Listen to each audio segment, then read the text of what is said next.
Hey everyone, welcome to Jojo's World. Good evening and salutations. It's a good day to be alive. It's a great day to be alive. I would dare say it is the hottest day we've experienced to be alive in a long time. Hot in the Jojo's World studios, though it was hotter over the New Year's Christmas break. Oh my god, I'm really glad we didn't record then. Holy shit. That would have been a rough time. That would have been the worst possible circumstance. That would have been the worst possible podcast you or anyone has ever heard. It would have been us for an hour going, okay, so what did we just watch? I'm so hot. Oh my god, it's warm. I'm Liam S. Smith, one of your co-hosts. And I'm Nick Valentine, the other one of the co-hosts. This is Jojo's World, our Jojo's Bizarre Adventure recap and discussion podcast, where today we are recapping and discussing the third episode of Jojo's Bizarre Adventure, Part 6, Stone Ocean, The Visitor, Part 1. It can only be described as the best thing I've seen. Can only be described as the first episode of the Visitor arc. So, It covers chapters 604 through 607 of the manga. that's average. That's average. Is that a prime number? 607. Sure. Probably, actually, yeah. I suspect so. Ooh. Yeah. That's Spooky. right. Yeah. The spookiest number of them all, 607. I'm trying to think of a spookier number, but I can't think of any. Nah. 666 is cooler. Yeah. And more edgy. We all got that tattooed on us. Oh, yeah. You know what I don't understand? Okay, number facts with Nick. You know what I don't get? Number theory. Right? No. Numerology. No, not that. Well, maybe. So, 666, the number of the Beast, as we all know, from Iron Maiden, right? 555, Interstellar. right, is the angel. Right? It's the Daft number. Punk? Yes. Well, no, that's 5555. Oh, but it's 4 5s. That's the wrong number of Yeah, fives. you want those 3 5s, you know, that's that real, that's that mint 5. But 3 5s is the angel's number. What's that? So, like, instead of 666, which is the devil's number, and it's bad and evil and things and edgy, 555 is like, oh, what a lovely number. It's all nice and divisible. This sounds like some dubious theology to me. Correct, yes. But, like, what about all the other ones, like 4444? 1, 2. Yeah, what about all the other 3. numbers? Where do they come in? Like, come on. You got the Holy Trinity. What about 333? I've got nothing for 333. Yeah, no one ever No does. jokes. That's why. Speaking of no jokes. No jokes. This week's patron is Cherry Kujo. Cherry Kujo. Chicka Cherry Kujo. Look, when original Kujo was taken out of production in favour of Cherry Kujo. That's not what happened with New Coke. You're getting it wrong. When Cherry Kujo fought atop Mount Olympus for domination of all Coke people. When Kakyoin put Cherry Kujo in his mouth and went... la, la, la. When Cherry Kujo decided it was time for a change and moved to the country, original Coke came along and was like, you can't leave me. Hang on, it's still Coke? Yeah. Sorry, when original Kujo came and fought her for... No, hang on, wait, I can thread this needle. Give me Jotaro time. Kujo. Jotaro Kujo Cherry was Cherry a young to man. his friends. Yeah, Cherry to his buddies, right? A young man who... Share's Bizarre Adventure. Shares? Yeah. Cher, Monsieur Chéri. What if It's there pronounced Cherry. Say it right. was... Chéri.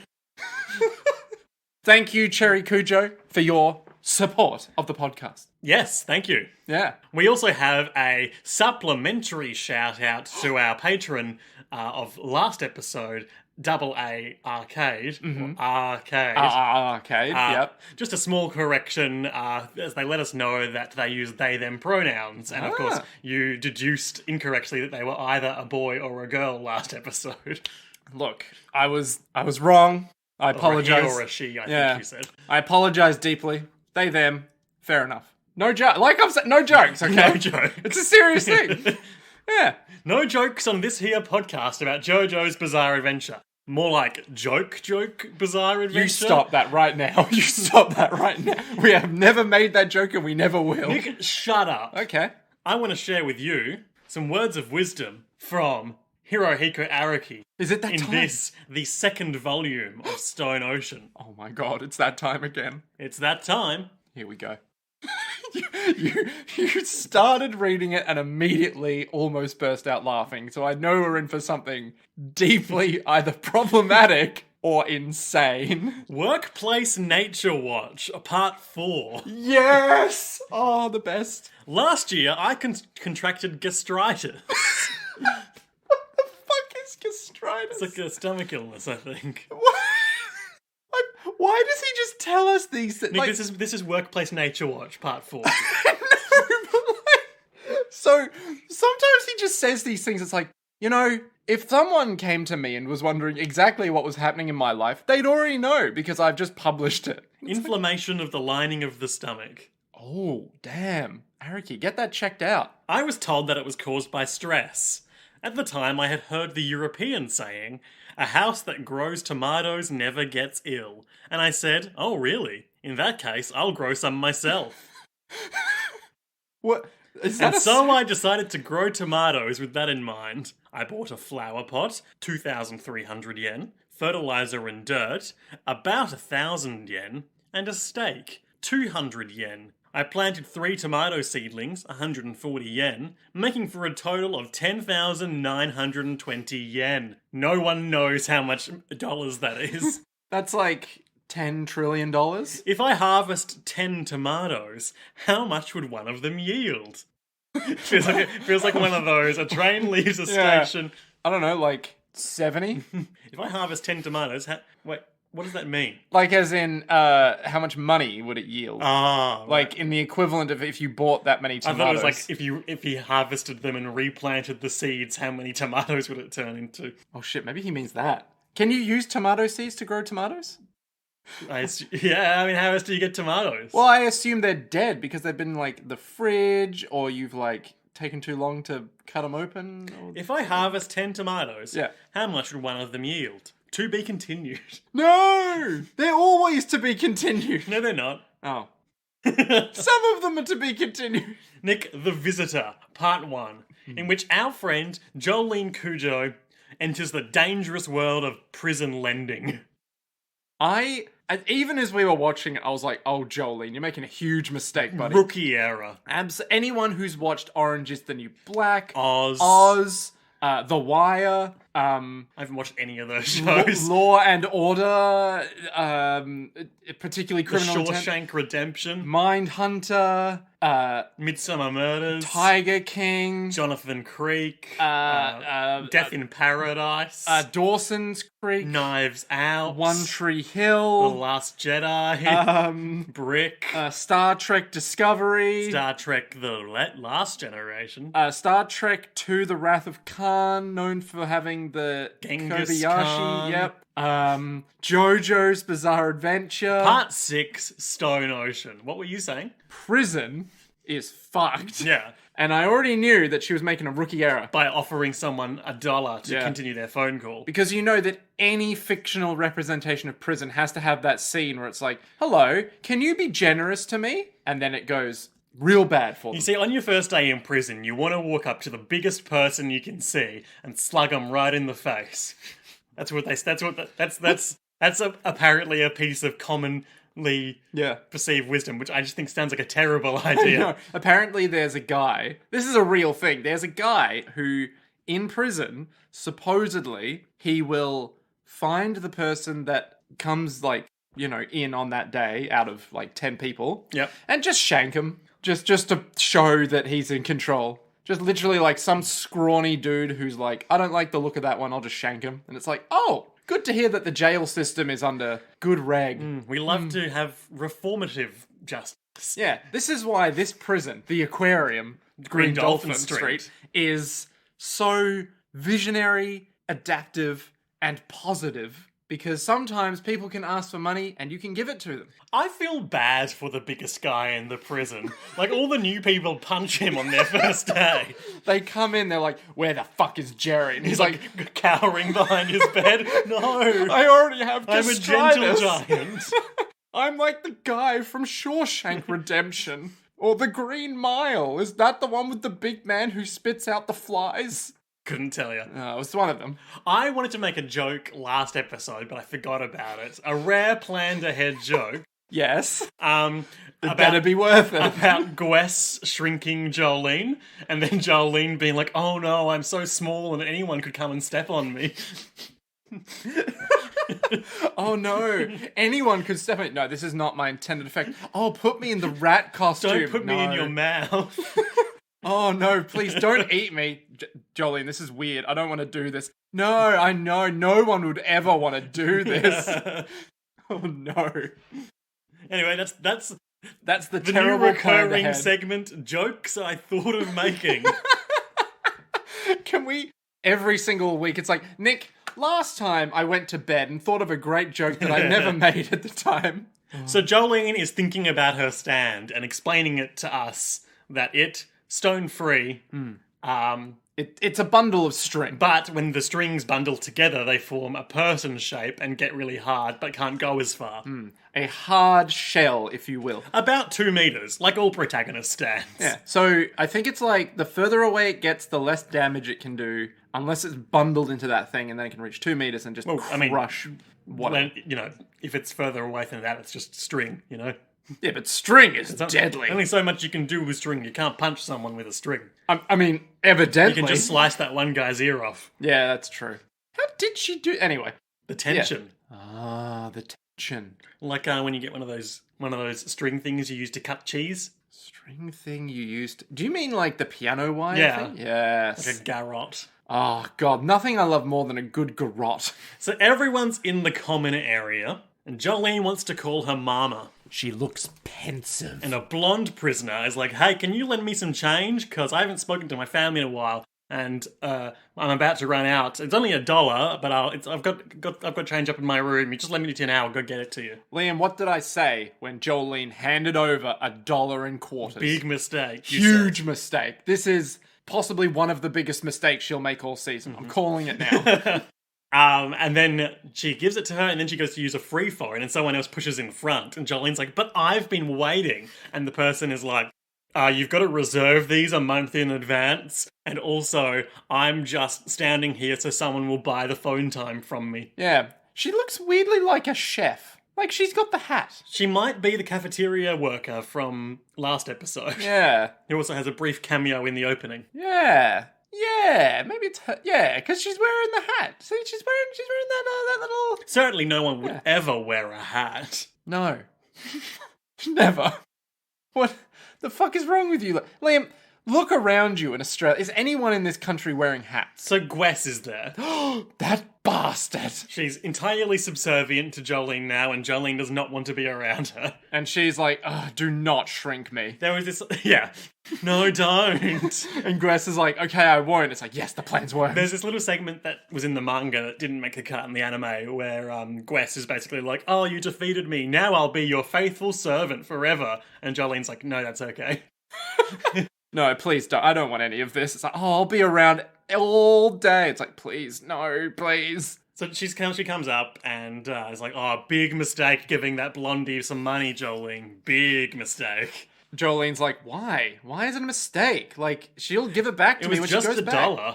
Yeah, it's like... never just $1, Jolyne. You see that girl over there? She gave someone just $1, and now a prisoner's slapping her in the face and taking all her dollars. And when she runs out of money, you know what they do next? They take their body... Eat her.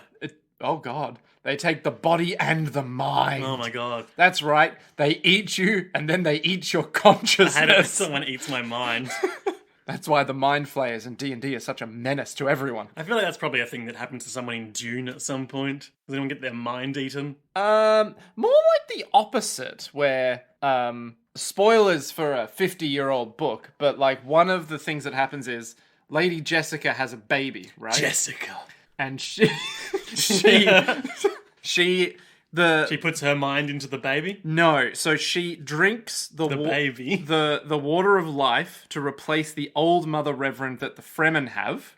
Okay. Right?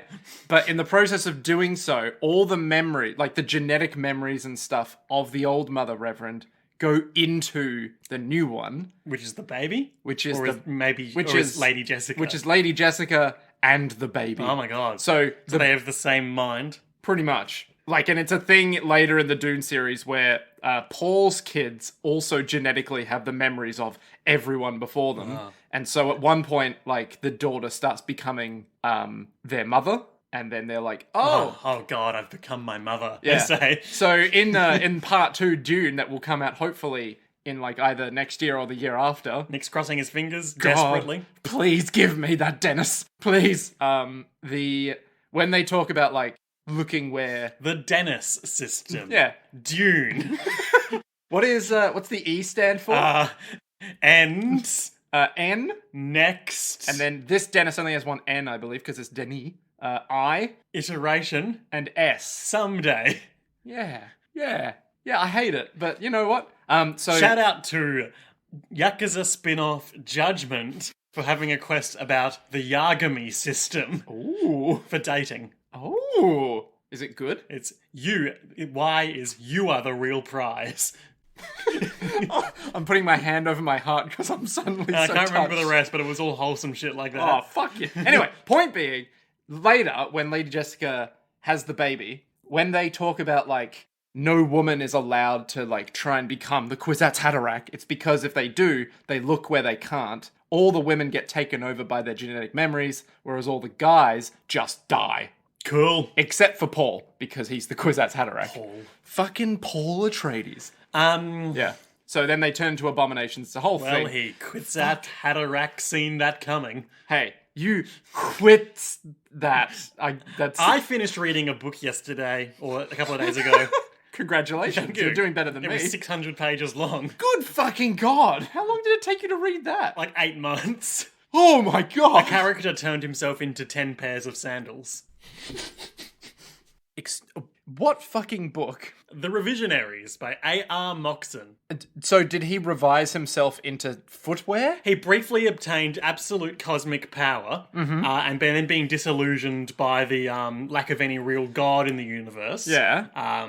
He turned himself into 10 pairs of sandals that his disciples could all wear, and he could speak to them all through them. I hate it, but I fucking love it. I'd do it. Is it a good book? Yeah, like, the first quarter is a bit of a slog, just because...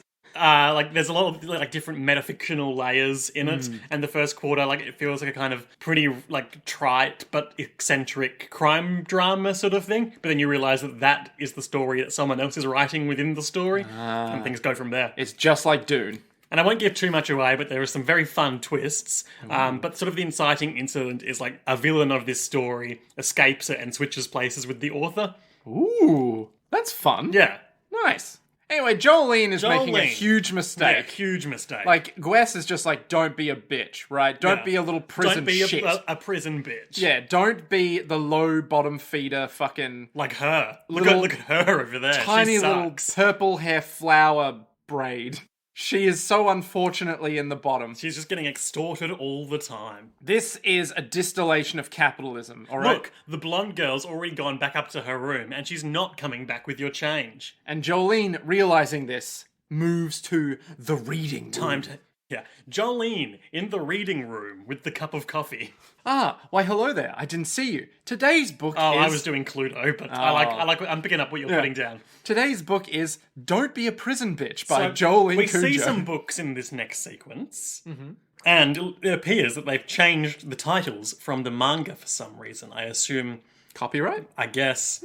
That's interesting. So the blonde prisoner was reading The Count of Monte Cristo in the manga. Yeah. Which they changed to Artemis's Angels, a reference to the book Apollo's Angels by Jennifer Homans. So what's the Count of Monte Carlo all about? Cristo. The Count of Monte Cristo all The about? Count of a certain shortbread biscuit, the Monte Carlo. I feel like that's not what the book is about, but I'd fucking read it. The Count of Monte Cristo, what is it? Like, there's this guy, and he hates this count so much. I swear, I tried to read this one, I kind of bounced off it. It's by Dumas, I think, the Three Musketeers guy. Oh, shit. Is it like, There's a guy who really wants revenge, and it's like his revenge story. Oh, okay, alright. So he hates this guy and he's all like, I'm gonna get him. Does he get him? I assume. No spoilers for the Count of Monte Cristo. Does he get him in the end? France, Italy, and islands in the Mediterranean. Blah, blah, blah. Napoleon times. Edmond Dante. a 19-year-old Frenchman and first mate of the Pharaon, is falsely accused of treason, arrested and imprisoned without trial in Chateau d'If, a grim fortress off Marseille. Masai? And things go from there. Oh, wow. The powerful and mysterious... Oh, as the powerful and mysterious Count of Monte Cristo... That's the name of the book! Yep. Yep. Dante arrives from the Orient to enter the fashionable Parisian world of the 1830s and avenge himself on the men who conspired to destroy him. The fashionable world of the 1830s. Yep. That sentence has aged like fine wine. Oh, no. Okay, so they originally was Count of Monte Cristo, revenge tale. Seems fitting. And then they changed it to a book, a parody or a pastiche on a book that I've not heard of by an author I haven't heard of. And the other two prisoners, one of them was reading The Queen of Maladies, Okay. which is also a reference to the book The Emperor of All Maladies by Siddhartha Mukherjee. Pardon my pronunciation. Oh my god, it really is Mukherjee. And the other is reading Finishing the Cat, a reference to Finishing the Hat by Stephen Sondheim. Rest in peace. I have no idea who that is. He's a most well known as like a Broadway musical producer, writer, whatever. Right, gotcha. Who's that guy who wrote Phantom of the Opera? Andrew Lloyd Webber. Is he As portrayed by Paul F. Tompkins on Comedy Bang Bang. is he better or worse than that guy? Andrew Lloyd Webber sucks. Okay. He just like he's a member of the House of Lords, so he's English aristocracy. Didn't know that. But he doesn't live in the UK, but he will frequently fly back to vote in the House of Lords against like progressive legislation. I see. I understand now. That's where Cats really comes from, is just keeping the lower feeding cats down. Yeah, sure. Famously, that's what that's about. Yeah. I'm just a cat. Didn't. I don't have anywhere to go. Didn't. Hey, rich man. Yes, get away from me, poor cat. But I need a house. Then fuck you. Then he goes back into Meow, meow, meow. his big kennel. Do cats live in kennels? Sure. Yeah. Goes back to his big kennel. Puts its spiky collar on, chews a bone. And then the tiny little bottom feeder cat starts licking out of his dog bowl. Wait, no, hang on. His cat bowl. The cats are repressed. Yeah. Yeah. Noble dogs. So the repressed blonde cats. prisoner. Is Yeah, okay. Anyway, this fucking lady who stole $1 off my girl. She going to get cut up. Jolyne's like, hey, I'm here for the money. You haven't forgotten, right? And she's like, no, I'll get it for you. Don't worry, I just don't have it on me right now. I was in my room, but I don't have it. And Jolene's like, well, you were just there. And then she gets really aggressive, like, I'll give it back later. I'll let you know when I have it. Actually, By the way, lend me $10 more. I've got some friends on the outside I can call, and they'll give us even more money. and Jolene's Jolene like, getting suckered into a pyramid scheme. yeah, Jolene's like, this feels like MLM. This feels like NFT. Fuck me. Oh, I hate it so much. Hey, do you want to get on the blockchain? Do you want to get on cryptocurrency? A form of currency that is only valuable if we all buy into it? That seems I fair. just happen to already have some I'm looking to get rid of. Now, let's just say that we all buy some that I already own. That feels like a good thing to do. Jesus Christ. I hope someone steals all of your apes. Is that an NFT? Yeah. Is that poem or something? It was like a poem that someone sold as an NFT for like $3.6 billion. No, I don't think so. What I'm thinking of, it's like, but when they realized that legitimate good artists were not liking NFTs for all the obvious reasons, some people started doing like procedurally generated like apes and lions and shit. Oh my god. Yeah. Which then people Also speculatively purchased, and then their apes get stolen. Nice. I know that I follow a guy who makes very cool AI art on Twitter, and he has vocally been like, hey, NFT guys, fuck off. Nice. Like, but almost entirely because he's like, yeah, it's still art. Like, I make AI generated art, so fuck you, NFT man. I'm not buying your NFTs because you own my art now. That doesn't work. So I just hate it. I just hate every element of it. It makes me sad. If you're trying to sell this as an NFT... I've seen some long threads, like, because one of the, like, in the gaming space, one of the things that they tried to grip people on NFTs, like, you could buy a gun in one game and then to put it into any other game because you would own the NFT of it. And then devs are like, yeah, but why would we put that gun in our game? Yeah, like, it's just like, oh, you could own the Halo Infinite gun. It's like, great. But anyone could just play the game. Like, It doesn't make it... Did you see Ubisoft's, like... No, I saw the Square Enix one. So Square Enix's one was, I think, even worse. Yeah, with the CEO was like, I understand some of our consumers who, quote, play for fun might not get into this. Oh, Ubisoft's was like, so we understand it's a challenging time to accept NFTs. But, you know, the gameplay benefits of blockchain-powered non-fungible tokens cannot be understated. Fungible or fungible? I think it's fungible, but I'm not okay. sure. It could be fungible. What I hate is the word fun is in there. Yeah, they're not very fun to me. No, they're definitely more gullible. More like non-fun tokens. I wish it was non-gullible tokens because you... Wait, no, it is gullible. Oh, damn it. Jolyne walks away, and she turns to a coin she had previously crushed with her stand to demonstrate that it couldn't break the bars of the prison.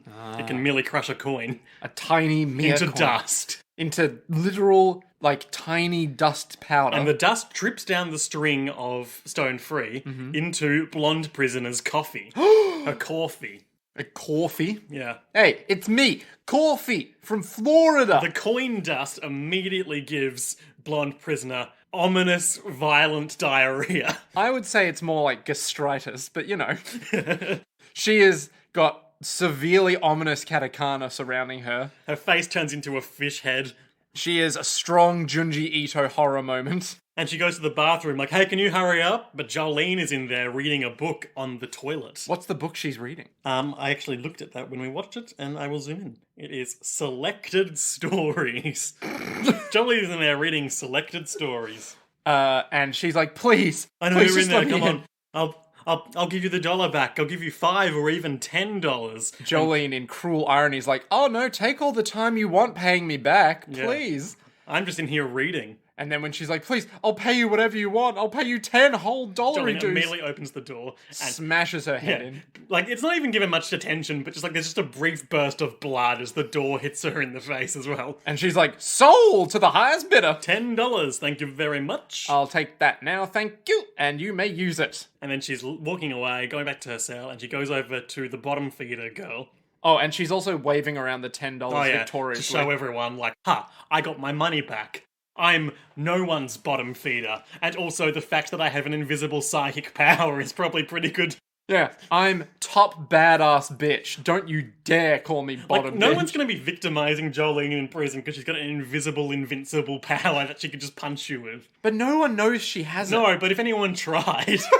They'd be like, wow, that guy's head just brushed itself in when they were around Jolyne. The best defense is not being in a fight in the first place. Oh, so you purposefully go to prison. Yeah, like Jotaro did. Yeah.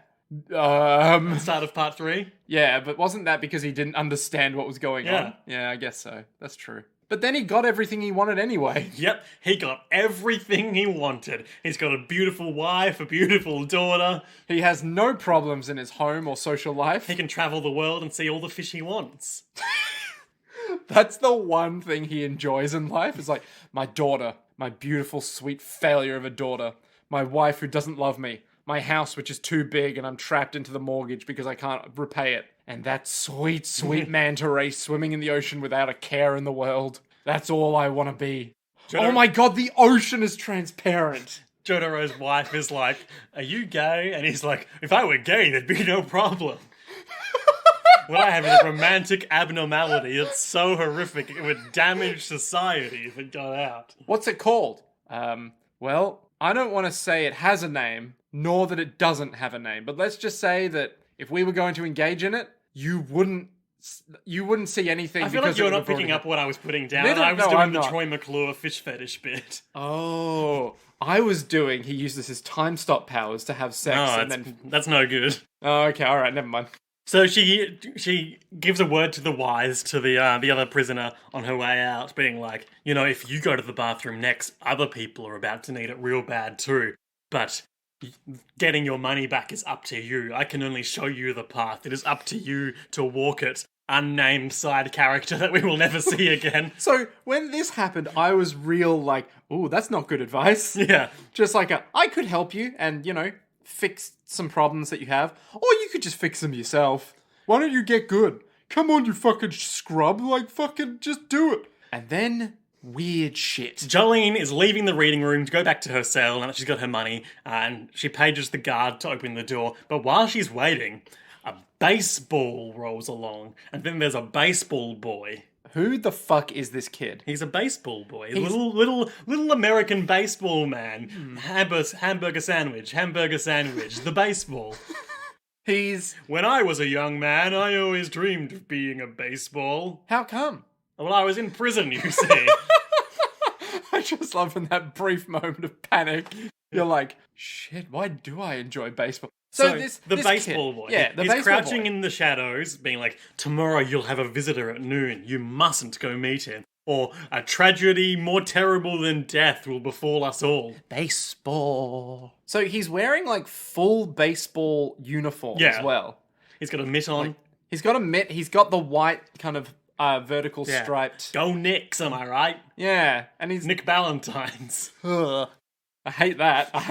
Did you know when I lived in America, I tried out for the baseball team. Did you? Get on. I could have if I wanted to. Sure, yeah. And then I was like, no, I'm too cool for this. No, it was less I'm too cool and more that my dad was like, oh, you could join the baseball team. And I was like, I don't wanna. Then we went to the tryouts and they were like, do you want to join? I was like, not really. And they're like, oh. Probably don't then. Why did you come to the tryouts? Like, oh, my dad was wanting me to join. He's like, oh, are you sure you don't want to join? I'm like, yeah, I like video games. I'm good playing baseball on my TV, thank you. They're like, oh. All right, then, we'll find someone else then. Oh, that's an awkward exchange. It is well, I didn't think it was awkward, but they certainly did. Anyway, so now this guard shows up. Yeah, and Jolyne is distracted by having just seen a small child give her a cryptic message. She's holding the bars, being like, but who are you, baseball boy? And the guard boy? has been like, hey, didn't you hear me telling you to fucking stand by? Take your hands off the bars. And then immediately smashes her hands with his truncheon. That's abuse of power. Yep. And then her hands are off. And then hits her in the face when she's lying on the ground. And it's pretty graphic. It's pretty intense. Meanwhile, a naked man is showering, and he's blind, and he's getting out of the shower and getting dressed. He's got very Calipigian buttocks. Yeah. And as he's getting changed, a $10 note falls out of his pocket, and he effortlessly moves his shoe to catch it, despite being blind. Incredible. That's a good point. So this guy, we should yeah. describe this guy. He's got lots of tattoos. Yeah, he's got a shit ton of tattoos. I think on his back he had like a pentagram or something. It's like the world or something. Not the world. Yeah, it's like a map of the world. Yeah, so it's like a big circle, map of the world, Australia down at the bottom. A cryptic reference to Dio's stand, perhaps. He's also got one on his shoulder. Ooh, so he does. And it's all surrounded by like swirly, kind of spirally things. He's got long white hair. He's got cataracts in his eyes, so they're all sort of like blurred out. Sort of Egyptian eye paint tattoos on his face. Oh, like, what's his name with the Millennium Puzzle eye? Maximilian Pegasus, but cooler. No, kind of, like Bakura, but in evil form? It's also just kind of like black drips of eyeliner as well. Sad, long-haired guy. And he's got a single braid at the front. Yep. Sweet, long, white hair. A guard comes by and is like, hey, there's a visitor coming at noon tomorrow. Wink, wink, not to see you in the next building. If you know what I mean. And the guy is like, great, thank you, here is a bribe. And then he's leaving, and the guard says just the most stilted line of dialogue ever, which has got to have been an awkward localization, I'm sure, because why would it be like this? Yeah. Oh, by the way, you got it on backwards. Your pants, I mean. I mean, to be fair, sometimes when I'm saying things, I'll just be like, oh, the thing's gone. Your car, I mean. I just, like, you don't call pants it. You would say them. That's true. That's a good start. Also, you wouldn't separate the two sentences so weirdly, I guess. But I guess they had to make sense with the audio. Yeah. You got it on backwards. Your pant. Look, you got it on. Your shoe. But the other shoe also need be put on. It's the next day, I guess. Jolyne is reminiscing over her broken fingers by looking at her broken fingers. She's got a nice little prison bento box. We're talking fried rice. Why do they have fried rice? We're talking soup. We're talking bread. We're talking milk and bananas. Oh, fuck. Bananas. God, I want to gargle them so hard. Imagine gargling all of that at once. That would be a living nightmare. That same guard comes by swinging some handcuffs on his fingers real casual-like and is like, hey, sorry for breaking your hand, but it was your fault. And she's like, yeah, whatever. What do you want? You've got a visitor today at noon. Is it my mama? I don't know. Come on. I don't know, you dumb bottom feeder. And she's like, hey, don't call me that. I'm a badass bitch. And the guy's all sir. like, look, come with me. You're getting the visitation now. All right, here are the visitation rules. You stay there while I go get them signed in. 30 minutes, you're allowed to hold hands, but no kissing or undressing. No other languages. And if they bring you anything, you'll get it afterwards after we've vetted it. And Jolyne just kind of stands there looking a bit silly. And the guard is like, yo. And then cigarette smoke draws her attention. And a small voice comes from the nearby ashtray. You mean the bin? Ashtray or bin, whatever. Oh, it's both. Yeah, okay. You know, one of those ashtray bins? You're like, you Yeah. don't see them much anymore now that public smoking is on the outs. But Yeah, I get you. Did you hear a month or so ago that New Zealand have outlawed, like they've said people who are under the age of 16 or whatever it is, whatever the age it was now, will never be allowed to legally smoke? Yeah, I did hear about this. That's kind of nuts. But, like, I get it. Yeah, I don't see the appeal personally. Yeah. Smoking. I understand why people do it, but every single smoker I've ever talked to has also just been like, yeah, don't do it. It's just not worth it. It's like, oh, okie dokie. And the baseball boy's hand comes out of the bin and grabs Jolyne's cuffed hands. It's like, no, you've got to go back to your room because a terrible fate awaits us. It is I, the ball boy, the prophet, I'm trying to make a Dune like reference where it's like the Zal Al Gaib or whatever it is. Couldn't tell you. Oh god, it's me, the Muad de baseball boy. I got there. I'll take your word for it. Yeah. The only thing I know about Dune is the sandworm and the Gom Jabbar.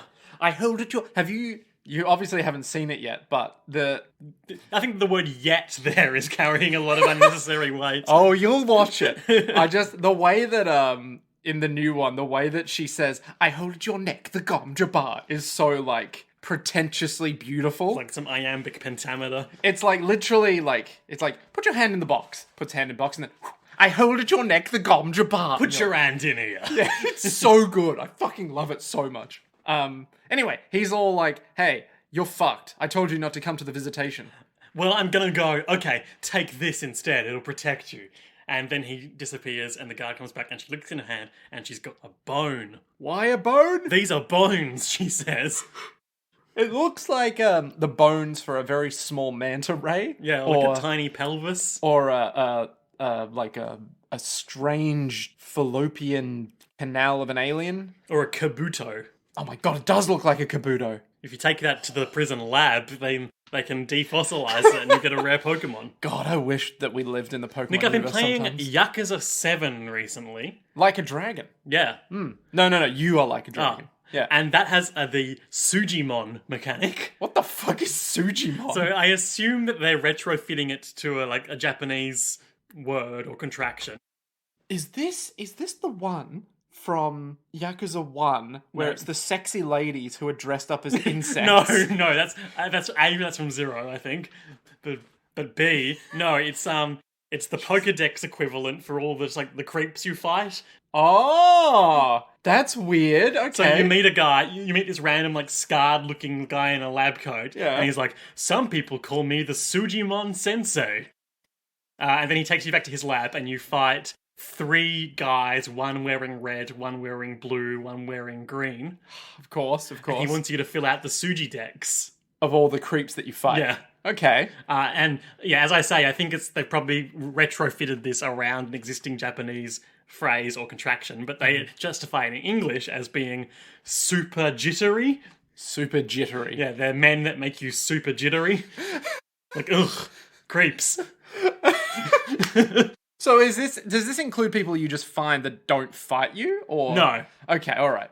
That guy's giving me the creeps. I'm gonna punch him. That's pretty much it. Pretty much, yeah. That's fucking amazing. So, because it's proper turn-based JRPG shit in this one. Can the Yakuza team do any wrong? Probably, but it's going to be a long time before. I mean, probably about once a game or once every other game. There's a bit that's pretty weird about same-sex marriage or transphobia. Yeah, kind of transphobic, Yeah. but it's also this is I don't know what degree it's just different cultural perceptions of gender issues or not. Or just race in general. Sometimes you're just Oh yeah, there's a weird caricature of a black guy. Yeah, it's a Yeah. bit weird. But Japan, they're a bit fucking backwards. and I'm going to say that on air. Anyway, so the guard takes her into the room and waiting for her with his back turned, just staring into the corner of the room for no reason, Looking at his favourite colour, nothing. is the unmistakable behatted figure of Jotaro Kujo. He's wearing snakeskin boots. He's wearing A long purple coat with a big star on the back of it and Jojo on the arms. which are accentuated by a long white stripe that they line. He's got stars on his collar. He's got a purple hat, and his hair is also purple as a result. And that's an accurate, yeah. It all just blends. It really does just blend into it, and it is And he's disturbing. like, Jolyne, did you get the charm I told your mother to give you? Jolyne, you haven't been calling me.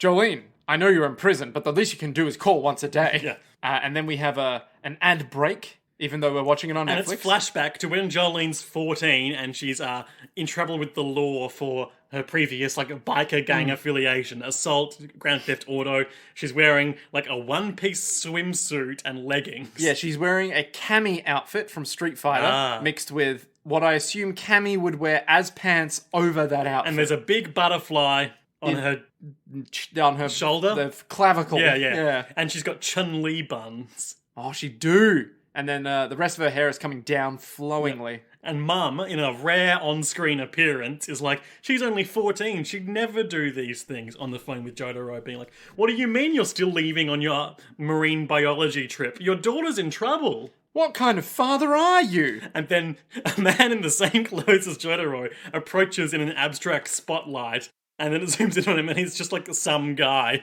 with a very plain face wearing the same clothes. As was the style at the time. I was wearing my purple greatcoat, because that was what was in. My favourite hat that blends into the back of my hair, really trending.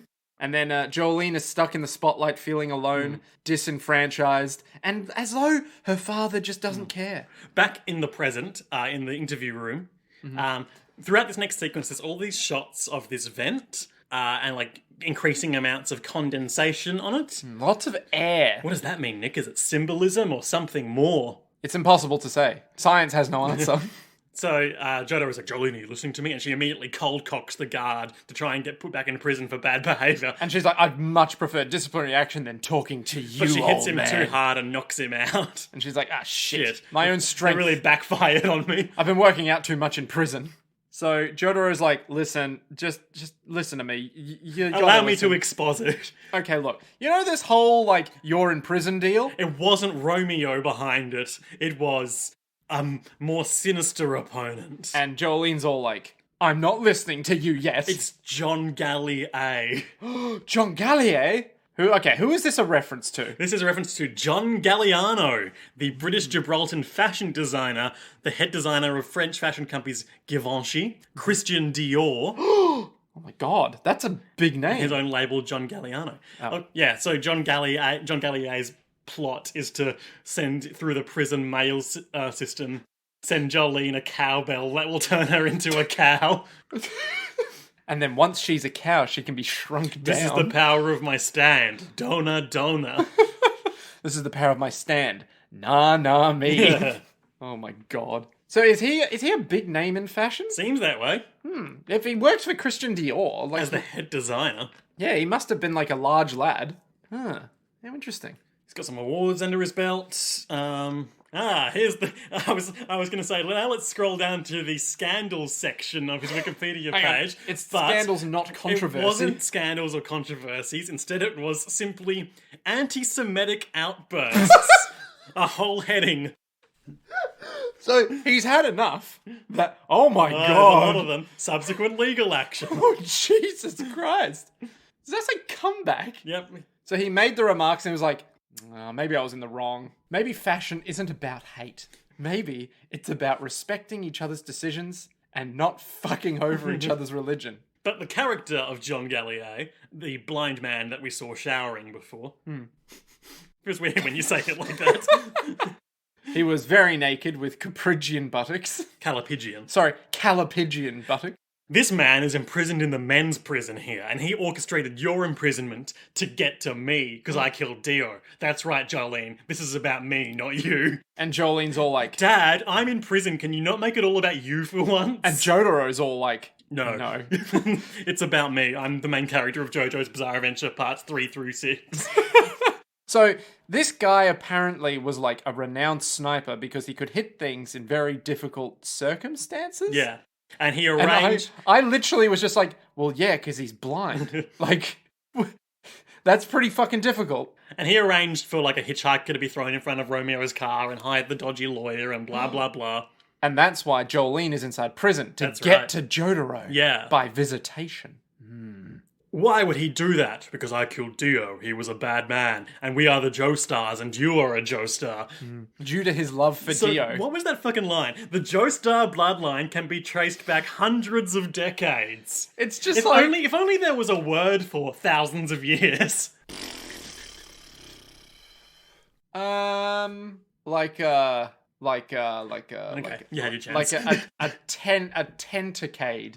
And of course, it can be traced back hundreds of decades. But really, the interesting stuff only really starts in 1888. A mere centicade ago. When my great-great-grandfather or whatever, Jonathan Joestar, encountered a rude young boy who came to his manor. The very same young boy that I killed in Cairo 20 years ago or whatever it was. He didn't like the way he played rugby, and my god, did he play rugby. When are we going to get like a prehistoric JoJo if it goes back all of these hundreds of decades? A Neanderthal Jojo. JoJo. That's where the name originated from. So basically Jotaro's like, you gotta be careful, alright? This guy's after me, and because of that, he's after you. Yeah. He's gonna fuck us up. But never forget, it's about me. I'm the prime target. We are endowed with the wonderful gift to move others, but this can create dregs. And by that, I mean grudges. Yeah. It's been 20 years, John Gallier's a fanatic, he wants to get revenge, blah, blah, blah. That's why he's got tattoos of the world on him. I'm gonna get you out of prison. I love this line, I'll get you out immediately. We will bypass the law. So, Jolene's like, what? I mean, no, I'm not having you help me, alright? I'm my own badass bitch. I ain't no bottom feeder, okay? I do what I want when I want. They briefly talk about stands. And Jotaro's like, has your stand awoken yet? And Jolene's like, oh, my stand? It's like, clearly it has. So what, you're here to save me because you love me? Whatever.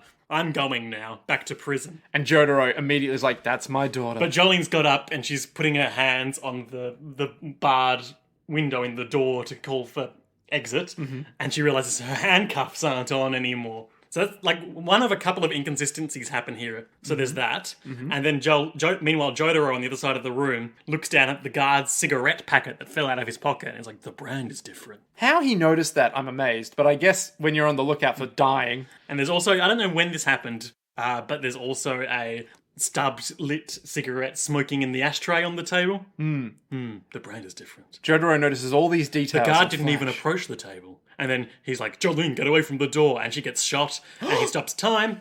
But Jolyne has already blocked the bullet with Stone Free. yeah. With a cunningly placed hand. Yeah. Very smooth. What happened? You just got shot. The fight has begun.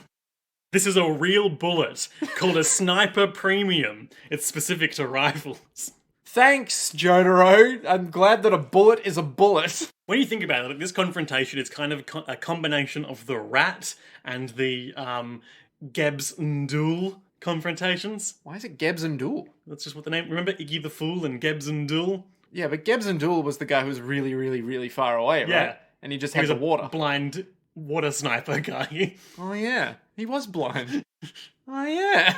Yeah, fair enough. Yeah, so it kind of is just that. Yeah. I'm really glad that he's fighting instead of a rat sniper, it's now just a blind sniper. Who's just a regular guy. I love how it takes them a minute to confirm that he's a stand user as well. Like, we could just be fighting a guy with a sniper rifle. We don't know. There's no way of knowing. It's deadly enough in its own right. Yeah, after Metal Gear Solid, we all know any sniper is a dangerous confrontation. That's why you got to take the diazepam. That's why you've got to wait an actual in-game week so that the guy dies of old age. Oh, Jesus. So then Jotaro hugs the Has there door. been any blind bosses in Metal Gear Solid? How many blind bosses are there? I think there's at least 2. Are there? I think Psycho Mantis is blind, isn't he? No, he's got psychic powers. Yeah, but he's blind. I don't think he is. He's got a gas mask on. Yeah, blind. Obviously the old, the age, is it? No, The end. The end. He's blind. No, he's not. He's a sniper. Yeah, but he's hella blind. He's very he's old. Yeah, and blind. He can photosynthesize. Oh, so he heals. What about... Liquid Snake is obviously blind. Yeah, Liquid Snake is blind in certain things. Revolver Ocelot. Oh, Miller was kind of blind for a while. That's what I'm thinking of. Oh, In 5. Only in one eye. He took off his glasses and he had those weird milky over eyes, remember? Yeah. Yeah, he's not doing great. And then you're rescuing him at the start of the game, and he's like, they did something to my eyes. I read a theory recently, I don't know if I put much stock into it, but I read a theory that it was Ocelot who tortured him and blinded him so that he wouldn't realize who it was. Oh, interesting. Very interesting. It's almost like all your heroes aren't heroes. Oh my god. Theme of the game. What? Revolver Ocelot's not a hero? The overarching villain of the franchise? Oh no. Anyway, they're at the door. The real villain is capitalism. Guns can be disassembled. He can stick it in cheese, shaving cream, a little box, and like a big salami stick. Okay, fair. And then he can bribe the guards so they don't look at the items. And then he can assemble the rifle. And that's why we're in this fight. I'm going to forget this between now and next episode when we see the gun more. Okay. But I've got a note here from the wiki. Mm-hmm. John Gallier's rifle is inspired by a similar sniper rifle from the 1973 political thriller, The Day of the Jackal, which I feel like we've talked about on this podcast for some reason before. Both having a characteristic long, thin silhouette with a simple stock, except John Gallier's is missing the scope, because he's blind, so he doesn't need it. Oh, shit. Oh, shit. One less part he has to sneak into the prison. Yeah, that's actually kind of fucking awesome. That's a nice detail, isn't it? I don't need eyes if I can shoot you anyway. Where we're going, we won't need eyes to see. But how will you shoot? That's my secret. I never shoot. Always shoot. I'm always shoot. How do you have that many bullets? That's my secret. I always bullets. Stand bullets. Well, now you're just talking about whole horse. Yeah. Yeah. Oh, no. Westworld series co-creator Jonathan Nolan to direct Amazon's Fallout TV show premiere. Here's what he had to say about Fallout. Fallout is one of the greatest game series of all time. Each chapter of this insanely imaginative story has cost us countless hours we could have spent with family and friends. So we're incredibly excited to partner with Todd Howard and the rest of the brilliant lunatics at Bethesda to bring this massive, subversive, and darkly funny universe to life with Amazon Studios. Yeah, they seem like they'll get the politics of the setting right. Oh, hate it. Hate it so much. Nick. Yes. There's a little floating thing. Floating It's like a little origami spaceship with keys on it. Hey, that reminds me of my keys. All right. So it's got like 4 little paper bits. Yeah.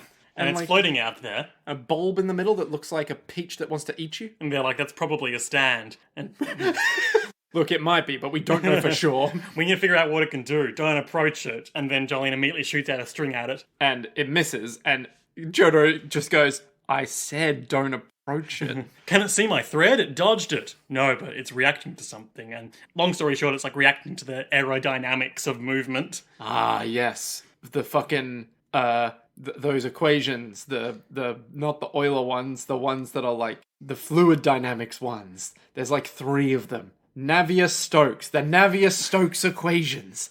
Yes, I was born for this moment, Liam. I can thread the needle between an incredibly niche but commonly used mathematical set of equations that the Bureau of Meteorology uses and Jojo's Bizarre The Bureau Adventure. of Meteorology doesn't want you to know about. They never want anyone to know that you could predict exactly what they predict with the click of one button. I'm going to have to take your word on this. Don't. So it's just basically floating in the air. And then it just falls to the ground. Yeah, and they're still like, we need to figure out how he's shooting us from the men's prison still. And then the guard wakes up and is like, I'm so angry at you for hitting me. I'm going to come and hit you. Oh no, I'm getting shot through Jotaro. Jotaro tries to like Push the guy away so he doesn't get hit. Or shield him or something. Yeah, or shield Jolyne from getting hit by him. Yeah, I don't know why he didn't just catch the bullet like he did. Or just push him with his stand. Or anything like that. Yeah, just time stop and be like, yoink. Well, time stop takes a lot out of you, as we know. That is true. That is true. Is it? We really don't know anything about the mechanics of that power. All we know is it stops time and it's the same as Dio's. So the guy's like, I'm gonna fucking get you. I'm gonna fucking get you. Bam! Oh no, I've been shot in the ears. In the head, potentially, but who knows? That's part of the ears. Yeah, and then Jotaro's like, I've been shot. I've been shot. Down I go. To be continued. Oh. Oh my god. Oh my god. So I joked that I joked with you. It was like, what if Jotaro dies? Then you laughed in my face. Before we started the episode, you said, "What if Jotaro comes back and then just dies immediately?" Yeah, and now I'm just like, he's getting harmed, but he's not going to die, right? He's not just getting shot. Yeah, he's just getting shot. He's not going to die. Like we've all been shot. Yeah, have we? So Nick. Yes, that is me. Highlights and lowlights for this episode. My highlight is going to be the reveal that the conspiracy is actually more of a conspiracy because it's not just... Because it was coming from within the prison. Yeah, it's like, oh my god, so let me get this right. They specifically made it so she would get framed by someone who was probably competent, not just this Romeo guy with rich parents. Holy shit. Holy shit. This is actually a compelling narrative. This is good stuff. Araki, go back. Go back to the fun times. But it's good stuff, yeah. My highlight is... Those Calippian buttocks. No, my highlight is probably... I really like the bit where she realizes like her handcuffs aren't on anymore. It's like, hang on, something's afoot here. Yeah. And at first you're thinking like, did Jotaro stop time and take the handcuffs off? Maybe, maybe not. And then Jotaro's like, that's weird. Cigarettes. Huh. Very observational. Lowlights. My lowlight is going to be poor bottom feeder girl getting slapped. Poor bottom feeder girl. We hardly knew you. I know. And now you're dead because you tried to withhold the toilet from that other prisoner. I know. And then like just Jolyne be like, the only person that can help you is yourself. And it's like, oh no, that's not good. Yeah. Yeah. My lowlight is... tough call. It's a good app. It's a good app. I was saying part 6 might be my favourite so far. High praise. You've only seen 3 episodes of it. Okay, but just understand, the first scene is just being like, I'm embarrassed that the guards saw me getting off. The second episode involved someone being like, you're now my little prison rat. And then, like, beating her down, being like, I ain't no one's prison rat. It's like, oh, yes, yes. And then the third episode is a sniper who is blind shooting from across the prison. Oh, my lowlight is obviously you got it on backwards. Your pants, I mean. Oh, Jesus. What kind of... Okay, but to be fair, that sentence structure makes me very happy. Also, can we just say, the warden is still in the intro, and he's still weird. Why? Gotta mention it every episode. Humans, they don't look like... He looks like a shark that just didn't get through graduations. They shoved him in a person, Well, and now Nick, he's that. Jolyne and Jotaro are in a building, in a room with no windows. They are. They are pinned down by an enemy sniper in a different building. Who is blind. Who is a fanatical servant of Dio who is dead. What will happen next time on JoJo's Bizarre Adventure Part 6 Stone Ocean in the episode entitled The Visitor Part 2. Alright, well, Jotaro is obviously going to be like, I'll kill him. It's my fight. And then Jolyne will step in and be like, no, Dad. It's my prison. It's my prison. You're on my turf now. Yeah, exactly. It's going to be something like Jotaro will bond with his daughter. Through the only medium they understand. Beating guys up. Yeah, combat with dudes that are just out of range for them to punch. Let me think this through. So basically, he's all the way... Here's my theory on how he's shooting them, right? He's all the way in the men's prison, but he is looking across the wall. Not looking. Touche. Yeah, fair enough. Aiming. He is aiming across the wall, not through the wall. Although through might be possible if there's a hole in the wall. Ooh. But then he'd only get one angle, which is a bit dumb. So he might just be like aiming over the wall and maybe like just like imagine if he's just standing there with this gun. It's just like literally like a Nick is raising his hands above his head like he's holding a broom between them. And then he's just like pulling the trigger with his left hand and just like aiming with his right over the wall. And what do you think that little stand dealie does? I reckon it senses movement in the air, and then he goes, oh, I know where you are because I sense the air movement, and then he aims based on the last position that, like, it sensed the movement from. Right. So that's why if anyone moves, then he can shoot them and be like, yep, that was a guy. But if they're just talking... Which, of course, isn't movement and doesn't move the air. Yeah, definitely not. Then that's okay because it's not enough, I Sure. would say. Maybe. And certainly the other hundreds of prisoners in the prison aren't causing any background noise. Well, there's no one there. They've all been shot. It's just a matter of attrition at that point. So, in order And to... how will they get him? So we've already tried with Stone Free, but... I mean, the obvious thing to do would be smash open the door with Star Platinum, and then time stop, grab the stand, Oh, yeah. and then crush it or something. Or smash the door off its hinges and use the door as a shield. Oh, yeah.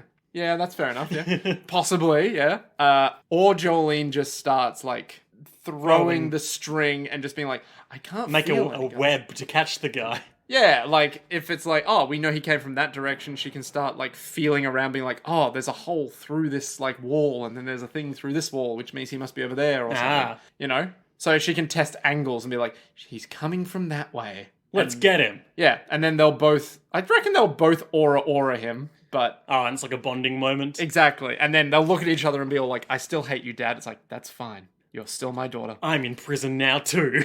And then they're both in prison. What if Jotaro's like, sorry, I tried to bust out my daughter. Shouldn't have done that. I'll turn myself in. Great. Yeah. Well, Nick, before we wrap it up, I've got another round of correct prediction results for you. Yes! We're up to the Castlevania episodes. Here we go. So they say they only watched it once. They might have missed a couple, but well, whatever. Why are they watching it more than once? In episode C5, Nick said that in part 6 there would be a power-up similar to the Requiem arrow and that would only happen once and never again. Ooh, ominous. In episode C8, Liam said that Trevor and Cypher would meet a Dracula cult. Oh, yeah.